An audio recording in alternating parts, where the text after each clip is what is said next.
విజయంగా మనం ఈరోజు చెప్పుకోవచ్చు. రైట్. ఇక ట్రంప్కి ఒక షాకింగ్ న్యూస్, అదేంటంటే ఆపరేషన్ సింధూర్ ఆపడం వెనుక నేనే ఉన్నాను అని చెప్పి ఇప్పటికే 40 సార్లు చెప్పుకున్నారు డొనాల్డ్ ట్రంప్ వివిధ వేదికల మీద.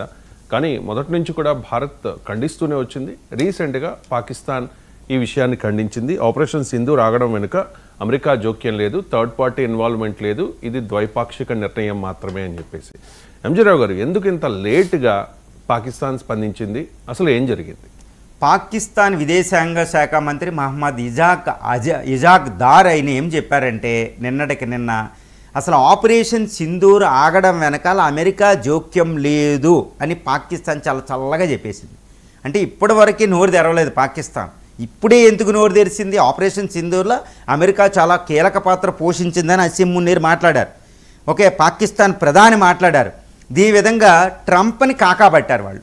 ట్రంప్ భారత్ వ్యతిరేకంగా ఆంక్షలు విధించి చాలా విపరీతంగా మాట్లాడడం జరిగిందనమాట, నోబెల్ ప్రైజ్ ఆశించి.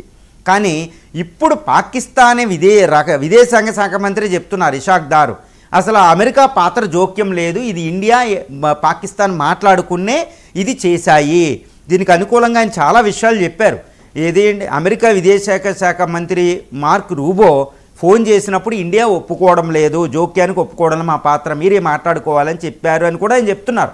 కాబట్టి ఇండియా పాకిస్తాన్ అడిగితేనే ఈ ఆపరేషన్ సింధూర్ని ఆపింది తాత్కాలికంగా, అంతేకాని అమెరికా జోక్యం లేదు అనేది ఇక్కడ కుండ బద్దలు కొట్టినట్టు పాకిస్తానే చెప్పడం వల్ల ఇంకా తిరుగులేదు. ఇది ట్రంప్కి చాలా పెద్ద షాక్ అండి. మరి పాకిస్తాన్ ఇప్పుడే ఎందుకు చెప్పిందంటే, ఇప్పుడు ఇండియన్ ప్రైమ్ మినిస్టర్కి ట్రంప్ ఫోన్ చేయడం, ట్రేడ్ డీల్ కుదిరే అవకాశాలు పుష్కలంగా ఉండడం, ట్రంప్ ఇండియా విజిట్కి రావడం, ఇండియా విజిట్కి అమెరికా అధ్యక్షుడు ఎప్పుడు వచ్చినా పాకిస్తాన్ విజిట్ చేస్తూ ఉంటారండి. అంతకుముందు జార్జ్ డబ్ల్యూ బుష్ అదే చేశారు, ఒబామా ఒకళ్ళు చేయలేదు. కానీ ఏ అమెరికా అధ్యక్షుడు ఇండియా వచ్చినా అటు పాకిస్తాన్ విజిట్ చేస్తూ ఉంటారు. మనం ఎప్పటి నుంచో నెక్సన్ నుంచి టైం చూడొచ్చు ఇదంతా. కానీ ఇప్పుడు ట్రంప్ ఇండియా వస్తారు కానీ పాకిస్తాన్ వెళ్ళే అవకాశాలు లేవు. కాబట్టి ఇండియా అమెరికాల మధ్య మళ్ళీ సత్సంబంధాలు రెస్టోర్ అవుతున్నాయి. కాబట్టి ఇది పాకిస్తాన్కి షాకు. అందువల్ల ఏంటంటే పాకిస్తాను ఇటు అమెరికా మీద కక్ష వెళ్ళగొట్టుకోవడానికి ఆశ, ఇదంతా కోపం తీర్చుకోవడానికి ఇప్పుడు చెప్పేసింది, అమెరికా ఏం చేయలేదు, మేము మాట్లాడుకుని లొంగిపోయామని. అంటే ట్రంప్కి అసీం మునీర్ షాక్ ఇచ్చినట్టే, ట్రంప్కి పాకిస్తాన్ ప్రజలు షాక్ ఇచ్చినట్టే.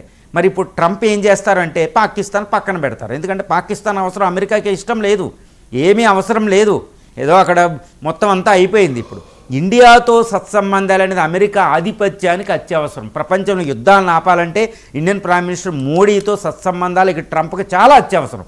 కాబట్టి మోడీ అమెరికా అధ్యక్షుడు డొనాల్డ్ ట్రంప్ మధ్య సత్సంబంధాలను చూడలేని పరిస్థితి పాకిస్తాన్కి వచ్చింది. ఏదో అమెరికా సైంతం వెళ్ళిపోతే అమెరికా మీద ఆధారపడవచ్చు, ఇటు చైనాని ఆధారపడవచ్చు, రెండిట్లు ఇండియాకి దూరం చేద్దామనుకుంది ఈ పాకిస్తాన్కి అంత శక్తి లేదు.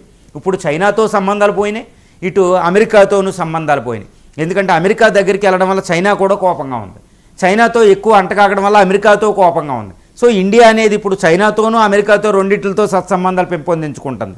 కాబట్టి ఇటు పాకిస్తాన్ ఏమీ చేయలేని పరిస్థితి. ఇది కోపాన్ని వెళ్ళగక్కుతుంది, ఎలా వెళ్ళగక్కాలో తెలియక ఎవడి మీద పడితే వాడి మీద కుక్క కోతలు కూసేస్తుంది అనమాట పాకిస్తాన్.